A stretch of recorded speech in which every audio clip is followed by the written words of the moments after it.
Fala pessoal, tudo bem? Meu nome é Rodrigo e hoje mais um vídeo do canal Simulações. O assunto: vamos comparar uma carteira de ações e dividendos com uma carteira de fundos imobiliários. Qual teria entregado mais ao investidor nos últimos 10 anos? A gente vai comparar a evolução de patrimônio, evolução de renda e mostrar particularidades a respeito, de cada uma dessas classes. Ficou interessado? Então confere o nosso vídeo. Ele avisa de sempre.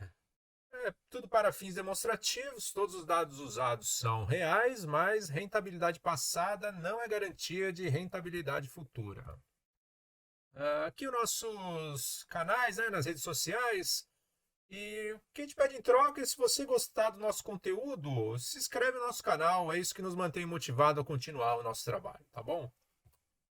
Vamos lá. Ações versus fundos imobiliários. Então, a gente não quer colocar aqui como sendo, tem um melhor, tem um pior. Não é isso.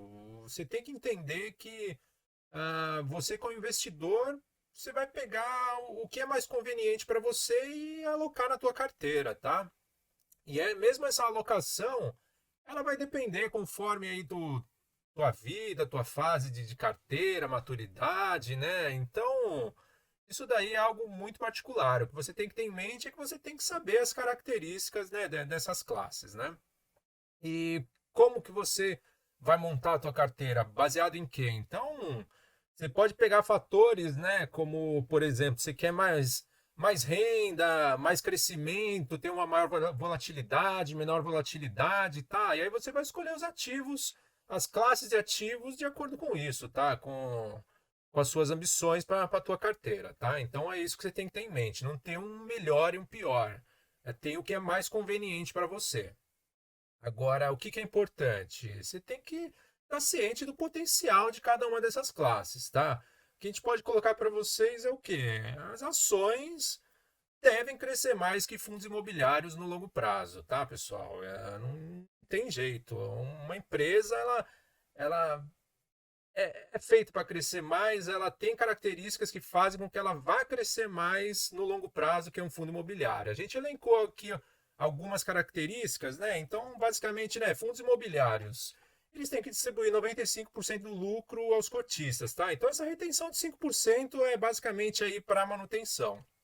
Já as ações, o estatuto prevê aí que ela pode, né, distribuir menos e também é variável, né, conforme a necessidade, e ela pode usar então essa retenção para crescimento, para comprar novos ativos, tá? Então, nos fundos imobiliários, o aumento dos ativos se dá majoritariamente por emissões, tá? E o que, que seriam emissões? O fundo vai lá, vai captar dinheiro, só com isso vai ter novas cotas, tá? Então, esse crescimento que foi captado, ele é diluído nas novas cotas, então vai ficar na mesma, vai ficar empatado, tá? Então, o fundo vai crescer, mas digamos assim que vai continuar o mesmo para você. Tua parte no lucro, né? O teu lucro vai ser o mesmo, ele não vai mudar. Basicamente é isso, por causa da diluição do crescimento. E já nas ações, não. Como ela pode reter o lucro ou pode emitir dívida também, com isso, ela tem um crescimento do lucro e o número de ações continua o mesmo. Então, você tem um crescimento do lucro por ação e, consequentemente, isso gera uma valorização para você. Tá? Essa que é a ideia. Outro fator aqui de fundos imobiliários é a limitação aí para o endividamento e alavancagem, né? Que é isso que também ajuda às vezes as empresas a crescer. Então, nos fundos imobiliários, hoje a gente tem aí que, mesmo quando tem uma aquisição aí com uma alavancagem, geralmente não é um percentual tão grande dessa aquisição, né? Então, é mais limitado nesse sentido. Já uma empresa não, ela livremente pode se endividar, né? De acordo também, né, com decididos por ela ou pelo mercado que vai oferecer a ela, só que isso vai gerar uma possibilidade de crescimento maior.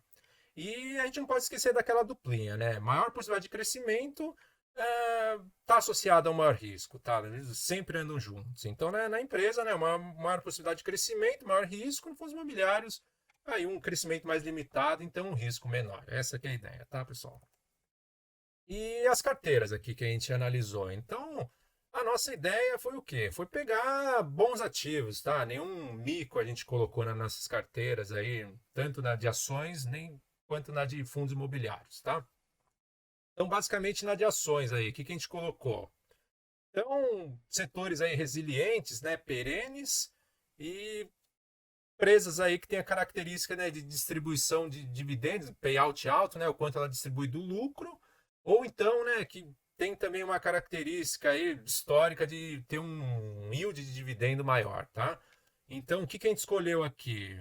Bancos, né? Banco do Brasil e Santander, a gente colocou aqui, que tem essas características.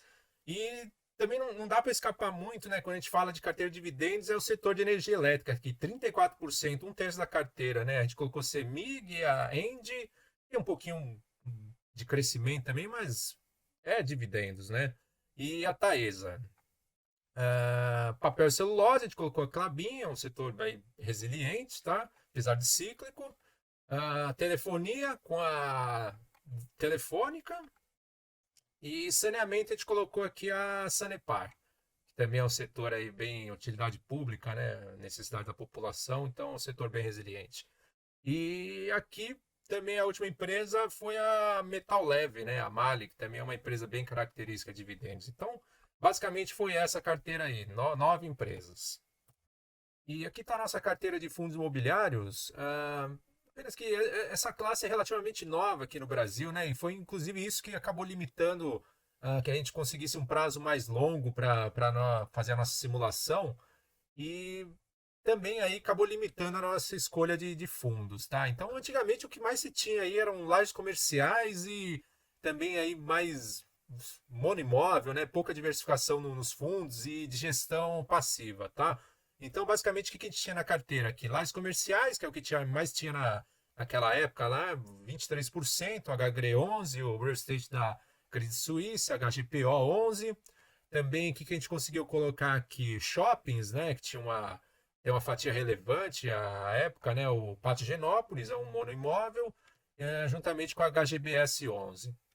A gente colocou um educacional aqui, monoimóvel. Foi um fundo que performou bem, é o Campus Faria Lima, né? É um fundo que tem um contrato atípico aí com o INSPER, um contrato muito bom, performou bem, então a gente colocou aí para uma diversificação. Setor de logística, a gente tem aqui o HGLG 11 aí, que hoje é o maior fundo aí em termos de valor de mercado do Brasil, fundo de tijolo, né? E dois fundos aí de CRI, né? O HGCR da Credit Suisse e o FEC-C11 aí do BTG Pactual, tá?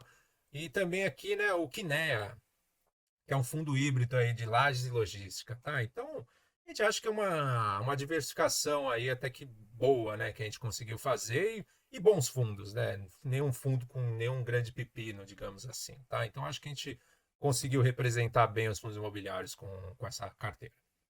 E vamos lá para os critérios da simulação. Então, período simulado 10 anos. Não é um período muito longo, né? Mas como a gente falou anteriormente, por ser uma classe nova de ativos, a gente ficava restrito para não colocar um período tão longo e ficar com menos possibilidade de escolher ativos. Então, 10 anos, de janeiro de 2012 até o final de 2021. A carteira aí de 9 empresas ou 9 fundos imobiliários, proporções iguais de 11,11 cada um, tá? Aportes, R$ 1.500 por mês. A gente decidiu colocar aporte fixo. Você fala, nossa, mas 1.500 é alto. Qual que é o problema? Os fundos imobiliários, antigamente, o valor da cota era bem alto, tá? Então, para a gente não ter problema de, digamos assim, ficar desinvestido até conseguir investir num fundo, precisar de 2, 3 aportes, a gente colocou R$ 1.500, tá? Isso daí não vai afetar, digamos assim, a nossa análise, tá? Então, R$ 1.500 por mês, fixo. Quais os critérios de compra? Então, comprava no primeiro dia de mercado aberto, independente do preço, comprava 2 ativos por mês, utilizando todo o caixa disponível. O método para escolher qual que ia comprar era o de alocação de ativos, tá? Você pegava os que estavam mais longe aqui dessa meta de 11,11. Se estivessem mais atrás, seriam os dois comprados. Vendas, a gente não fazia vendas, porque é uma estratégia de buy and hold. Os custos considerados, então, foi considerado R$ 10 de custo de custódia por mês, R$ 2 corretagem fixa, e aqui também custos e emolumentos de liquidação para cada transação, para cada compra, aí, que é mais ou menos o que a gente tem hoje, 0,035% da transação. E reinvestimento de proventos, tá? Todos os proventos eram reinvestidos, o que caía lá de provento juntava o caixa e comprava, né, novas cotas ou novas ações no próximo mês. E não houve a preocupação de reinvestir no mesmo fundo ou na mesma empresa que pagou os proventos, tá? Foi isso.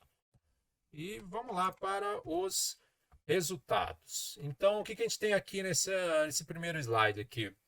A gente colocou como que variou as cotações, né, ao longo desse tempo aí. Então, você vê, né, que como a ação aqui varia mais, né? A gente teve aqui 800% de variação aqui, Sanepar, né? Variou de 83 centavos até 7,41 aqui no máximo. A gente pegou o mínimo e o máximo, né? Para ver o quanto teria, né, variado ao longo do período. Então, nisso daqui a gente já vai dar para ver que ações variam muito mais que fundos imobiliários. Você vê a máxima aqui do Campos Faria Lima foi de 200%, né? E onde que a gente pode ver também essa informação? É através do desvio padrão, né? Então, o Ibov, né, teve no período maior desvio padrão. Então, o que isso significa? Significa o quanto que ele, digamos assim, varia em relação a uma média, tá? Então, quanto mais isso daqui variar, mais é a volatilidade do ativo. Quanto maior, mais é a volatilidade do ativo. E muitos associam isso daqui a risco, tá? Então, você vê a carteira de fundos imobiliários 0,7, a carteira de ações 1,3, né? E o menor foi o IFIX. Então você vê só por esse parâmetro aqui que as ações têm uma volatilidade maior do que os fundos imobiliários. A ideia é essa.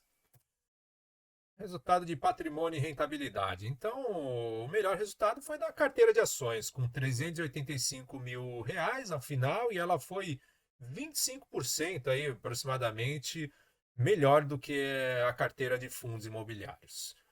O aporte acumulado teria sido de 180 mil reais, né, somando todos os aportes mensais, e a gente vê, né, que a carteira de ações ela superou todos os benchmarks aqui que estão em cinza, né? A carteira de fundos imobiliários só não teria superado o IPCA mais 6, que deve ser entendido aí como a rentabilidade 6% maior que a inflação. Um resultado bom também, né? E todos os valores são brutos, tá? Eles não consideram possível imposto de renda. Já que a rentabilidade média pela taxa interna de retorno em % ao ano, carteira de ações com 14,5%, uma rentabilidade muito boa. Aqui a gente compara com o IPCA, tá assim, algo próximo aí de IPCA mais 8%, muito bom, né?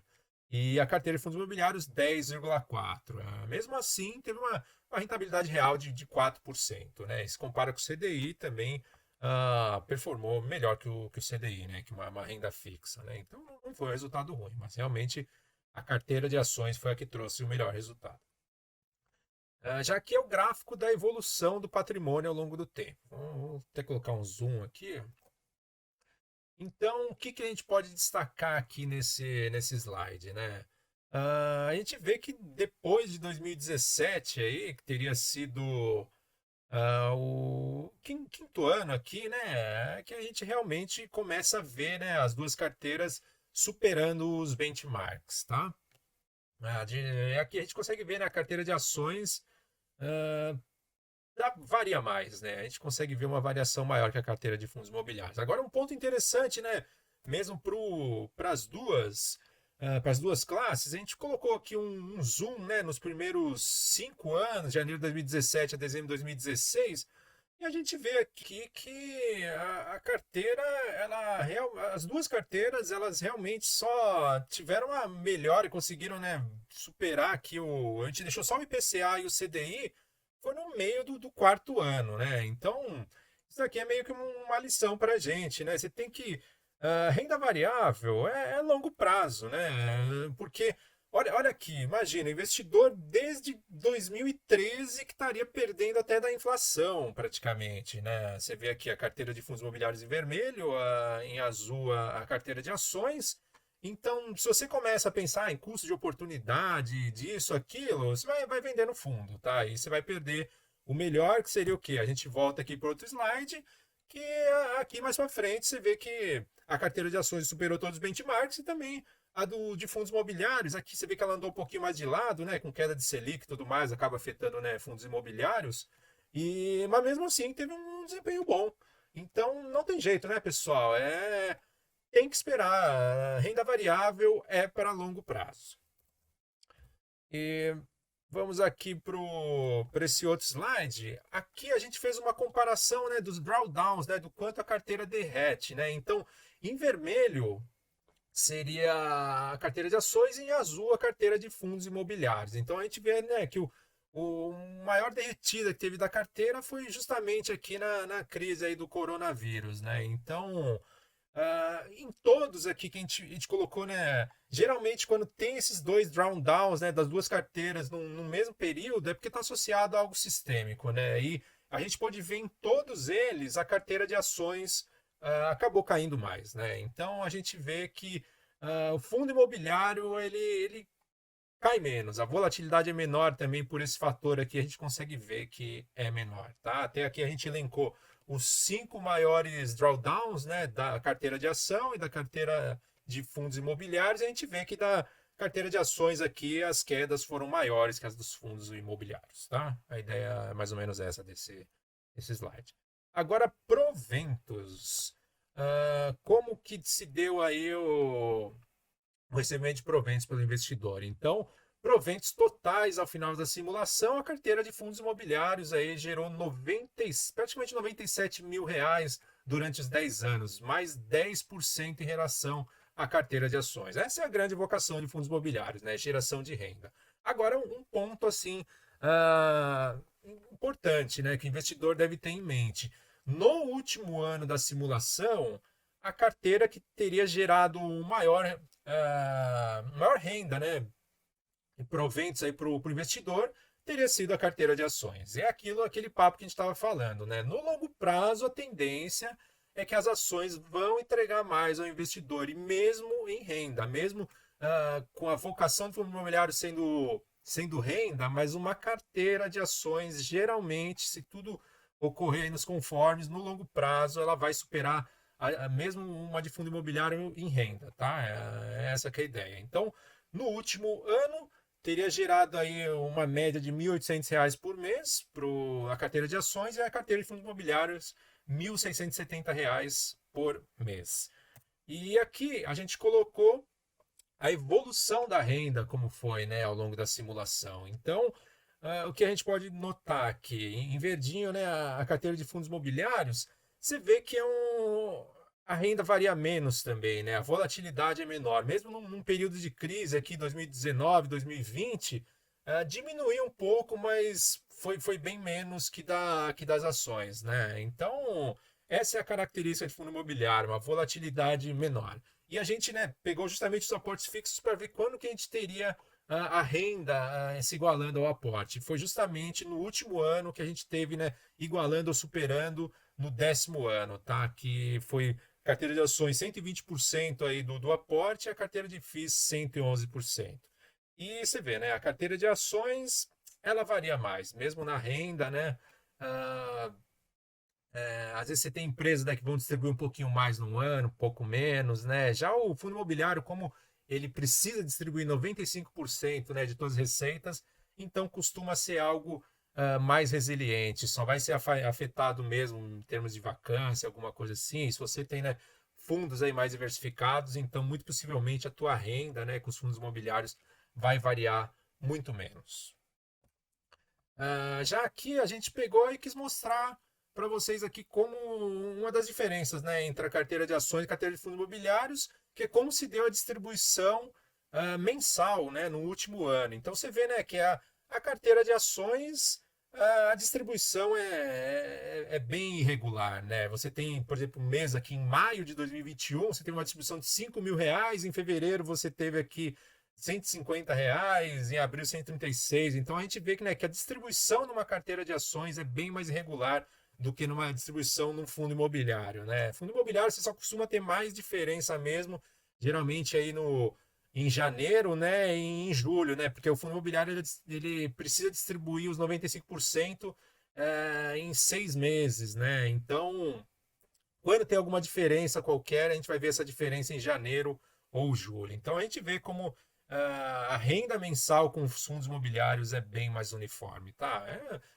Digamos que isso daí não é um problema tão grande, né? Porque quem já estiver vivendo de renda ou alguma coisa desse tipo, a pessoa tem que saber administrar isso, ter uma reserva, e a partir dessa reserva que ele vai tirar a grana que ele precisa para os gastos, e nesses meses você vai simplesmente recompor a tua reserva, né? Nesses meses você ganha mais. Então, assim, é um pequeno problema, mas digamos que bem contornável, né? Mas quem prefere ter algo assim, precisa de algo bem mais uniforme, realmente tem que escolher um fundo imobiliário, né?